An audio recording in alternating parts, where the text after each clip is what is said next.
L'évangile au nom de Jésus, nous conquérons.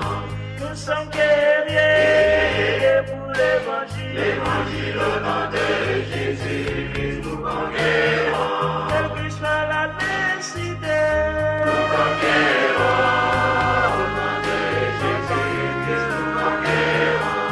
quelles que soient les épreuves, Nous conquérons. Au nom de Jésus, nous conquérons. quelle que soit la nécessité, Nous conquérons. Au nom de Jésus, nous conquérons.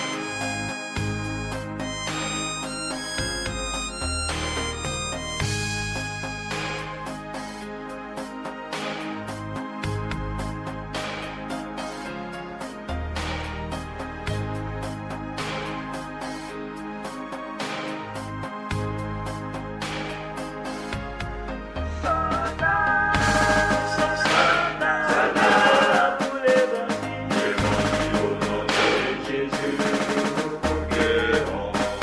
Nous sommes guerriers pour l'évangile. L'évangile au nom de Jésus, nous conquérons. Nous sommes vaillants pour l'évangile. L'évangile au nom de Jésus, nous conquérons.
« 22 mensonges religieux de la fin des temps », une interprétation du Nouveau Testament de la Bible.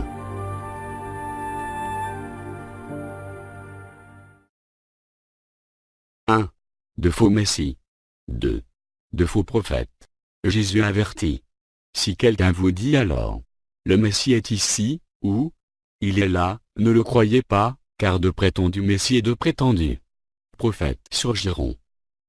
Ils feront de grands prodiges, et des signes miraculeux au point de tromper même ceux qui ont été choisis. Ne le croyez pas.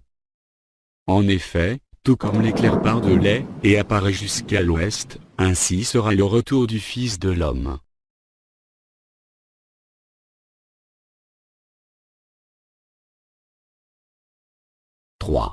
Du faux mariage. 4. De la fausse morale. Leurs femmes ont remplacé les rapports sexuels naturels par des relations contre nature, de même, les hommes ont abandonné les rapports naturels avec la femme et se sont enflammés dans leur désir les uns pour les autres. Sodome et Gomorrhe et les villes voisines, qui se sont livrés comme eux à l'immoralité sexuelle et à des relations contre nature, sont donnés en exemple et subissent la peine d'un feu éternel.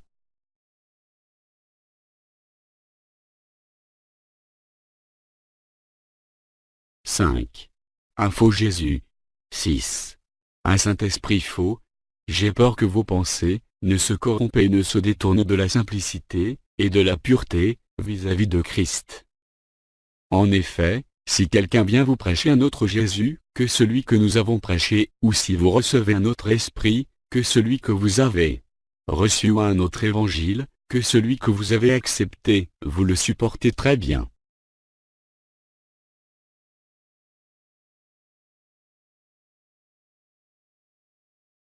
7. De faux apôtres. 8. De faux serviteurs. Ces hommes-là sont de prétendus apôtres, des ouvriers trompeurs déguisés en apôtres de Christ. Et ce n'est pas étonnant, puisque Satan lui-même se déguise en ange de lumière. Il n'est donc pas étrange que ces serviteurs aussi se déguisent en serviteurs de la justice.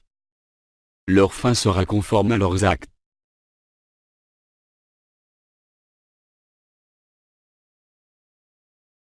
9. Un faux évangile. 10. De faux anges. Je m'étonne que vous vous détourniez si vite de celui qui vous a appelé par la grâce de Christ, pour passer à un autre évangile. Ce n'est pas qu'il y ait un autre évangile. Mais si quelqu'un même nous ou même un ange venu du ciel vous annonçait un évangile différent de celui que nous vous avons prêché, qu'il soit maudit.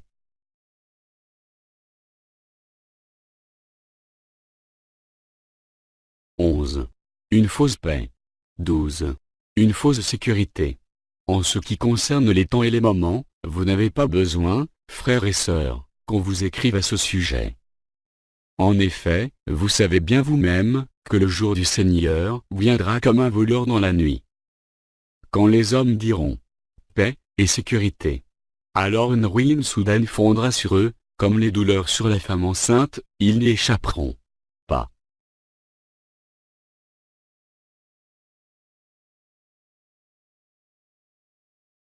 13. Une fausse apparition. 14. De faux signes.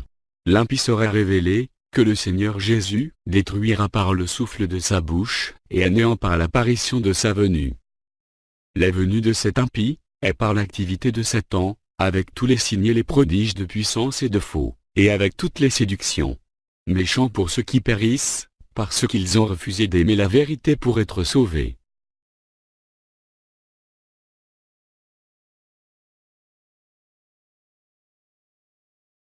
15. Un faux Dieu. 16. Un faux roi. Il faut que l'apostasie arrive d'abord, et qu'apparaisse l'homme de péché, l'adversaire qui s'élève contre tout ce qu'on appelle Dieu ou qu'on adore. Il va jusqu'à s'asseoir dans le temple de Dieu, en se proclamant lui-même Dieu. Le roi fera ce qu'il voudra. Il sera plein d'arrogance, se grandira au-dessus de tous les dieux, et prononcera des paroles extraordinaires contre le Dieu des dieux.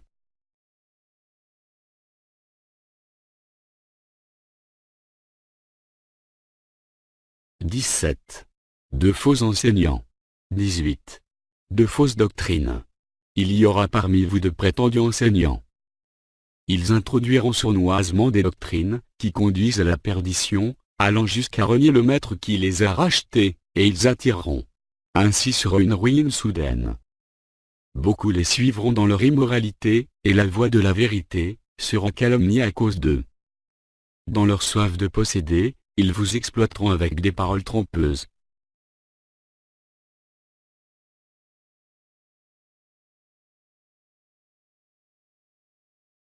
« 19. Une fausse autorité. 20. Une fausse résurrection. La bête que je vis ressemblait à un léopard. Le dragon lui donna sa puissance, son trône et une grande autorité. L'une de ses têtes était comme blessée à mort, mais sa blessure mortelle fut guérie. Remplie d'admiration, la terre entière suivit alors la bête.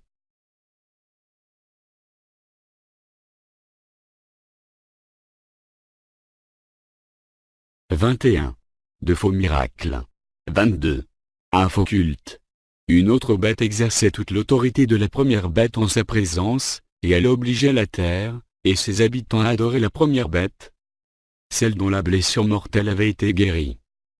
Elle égarait les habitants de la terre par les signes qu'il lui était donné d'accomplir en présence de la bête. Elle leur disait de faire une image de la bête qui avait été blessée par l'épée, et qui avait survécu.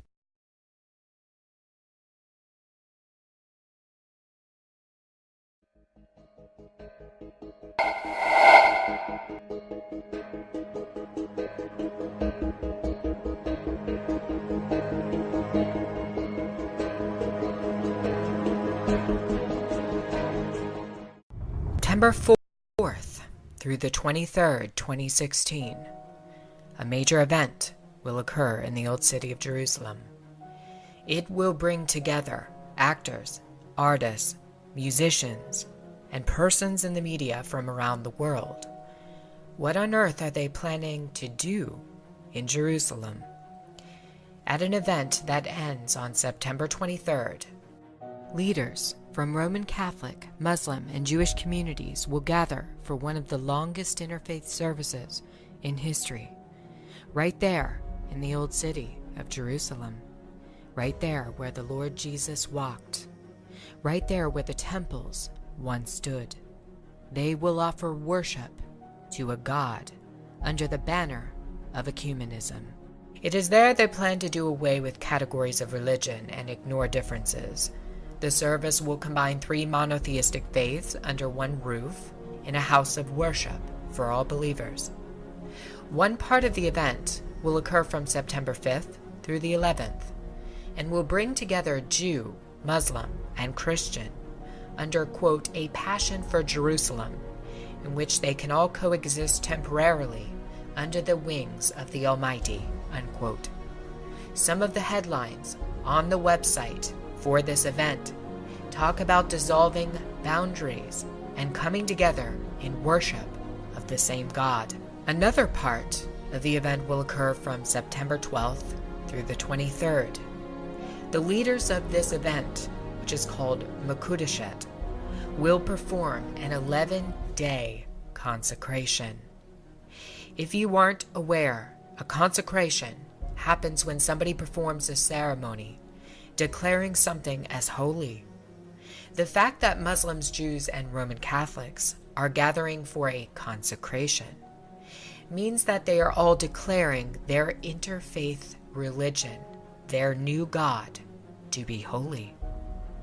This is not good and may signal the beginning of the one-world religion that Pope Francis has worked so hard to achieve in the year 2016.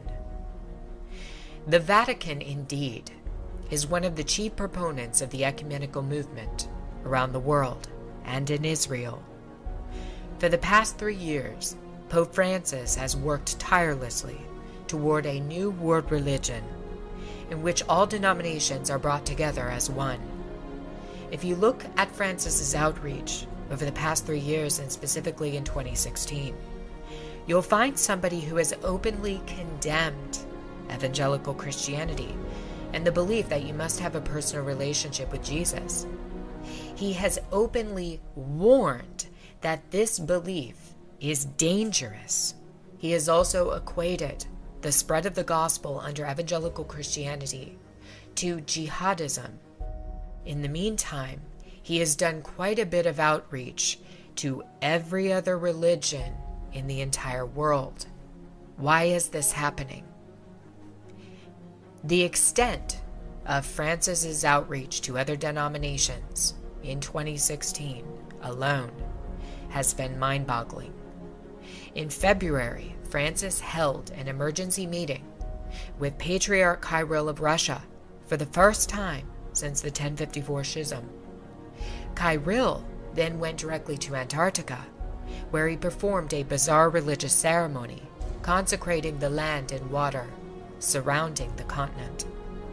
Francis has also done outreach to Patriarch Bartholomew of Turkey, in which both leaders voiced support for the migrant crisis and called for more migrants to enter Europe. In May, Francis met with Al-Azhar of Egypt, who is the head of Sunni Islam. In January, Francis became the third pontiff ever to visit Rome's major synagogue. He has also hosted Jewish religious and political leaders at the Vatican. In June, Francis outreached to the Armenians. In July, Pope Francis visited Poland and told all of the young people in the audience to, quote, believe in a new humanity. In August, Pope Francis won a huge initiative with U.S. Lutherans. A document called the Declaration of the Way was passed by a majority of 931 to 9. It recognizes that there is no longer church-dividing issues between Lutherans and Roman Catholics. This means that 3.7 million U.S. Lutherans are now absorbed into the New World Religion. Also in July, Francis was the driving force behind a ceremony in the United States called Together, organized to bring all Christians in front of a 6,660-inch obelisk, or the phallus of Osiris, for worship. One of the major symbols we saw at Together 2016 was the Ouroboros, which is the serpent eating its own tail.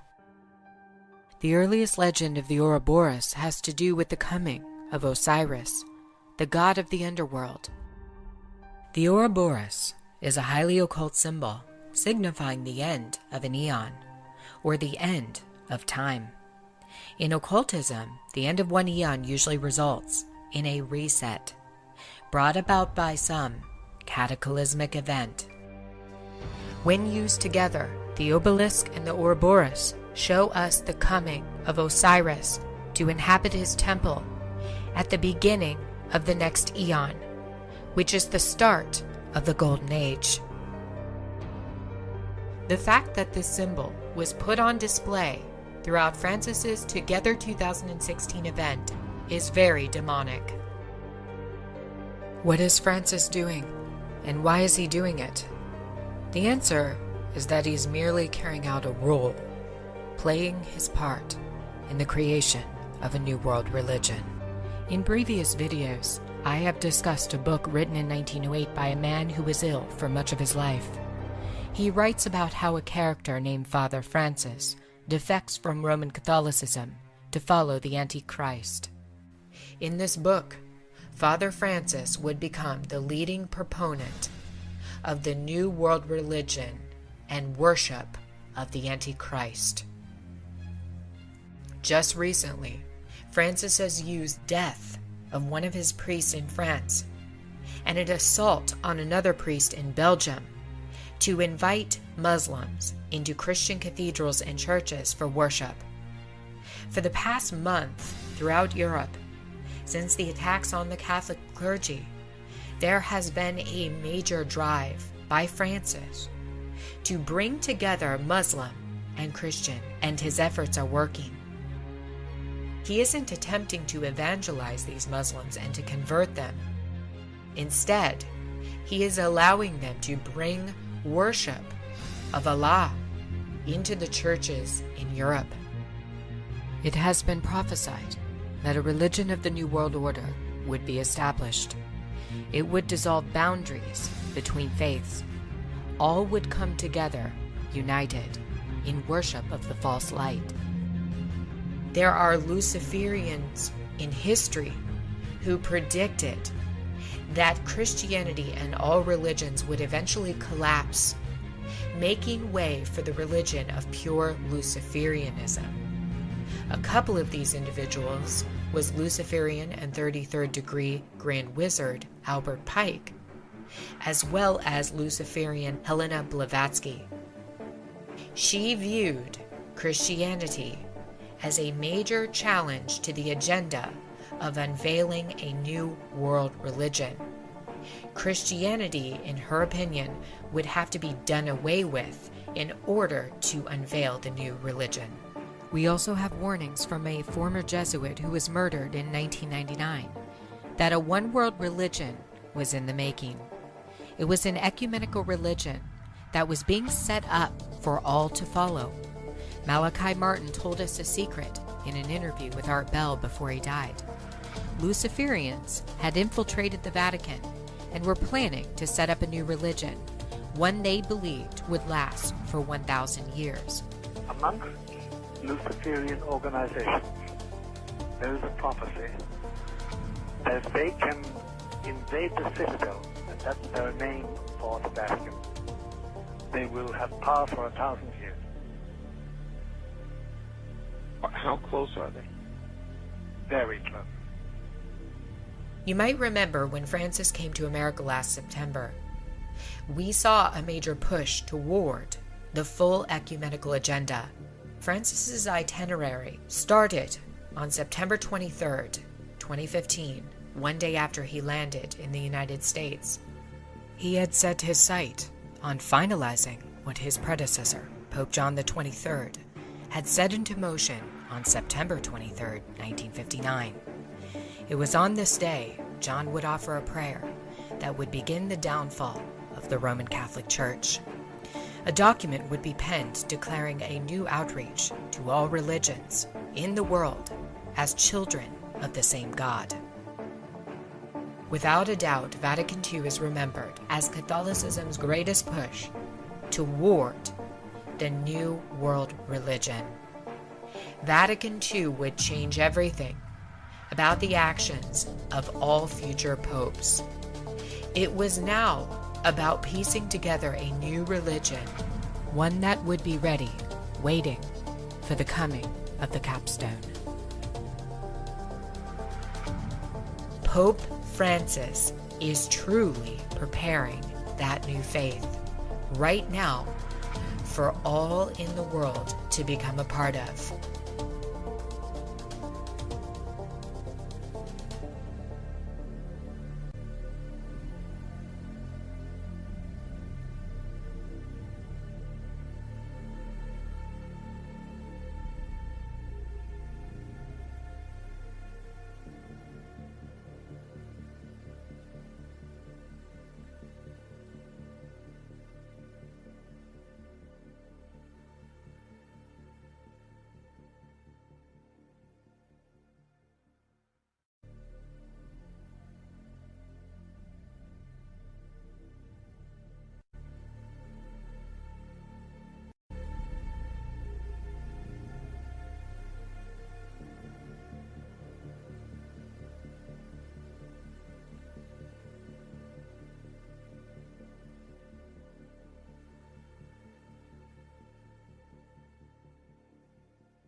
Je suis venu dans ce monde pour donner la vue à ceux qui ne peuvent pas voir.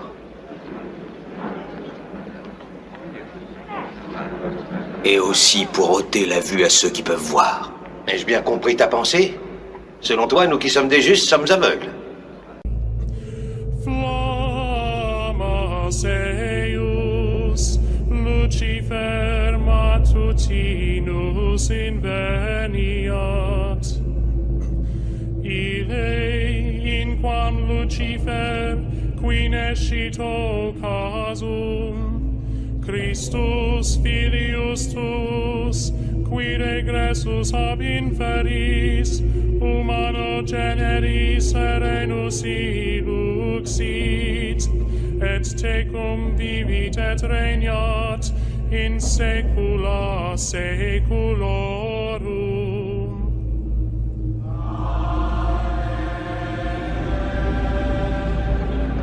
Si vous étiez aveugle, alors vous seriez purs et sans péché. Mais tant que vous dites « nous voyons », votre péché demeure. Dieu voit les fruits de nos labeurs.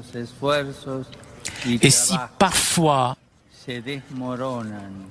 nos efforts, notre travail semble échouer et ne pas porter fruit, nous devons nous souvenir que nous sommes les disciples de Jésus et que sa vie, humainement parlant, s'est achevée dans l'échec. L'échec de la croix. L'échec de la croix. Malheur à vous, scribes et pharisiens, hypocrites que vous êtes, parce que vous fermez aux hommes le royaume des cieux. Vous n'y entrez pas vous-même, et vous n'y laissez pas entrer ceux qui le désirent.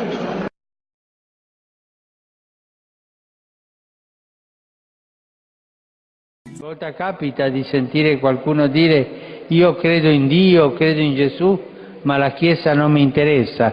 Quante volte abbiamo sentito questo? Questo non va.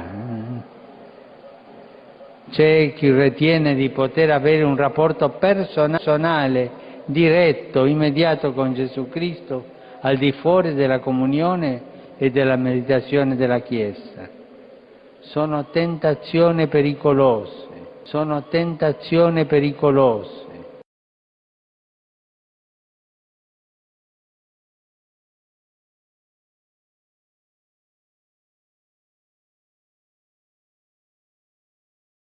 Conducteurs aveugles!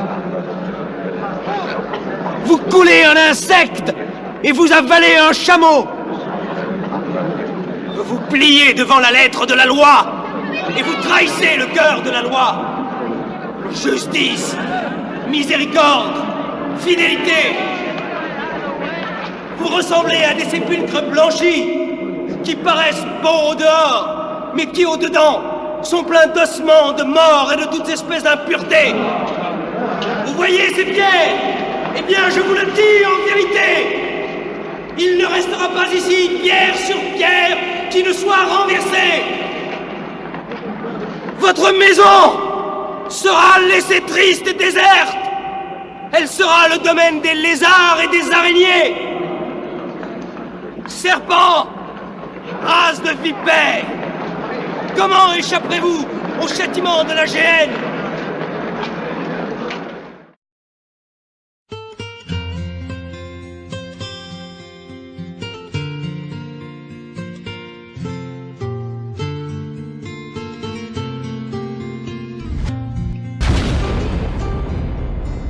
Les mots s'envolent, les vœux sont brisés, et les promesses ne sont point tenues.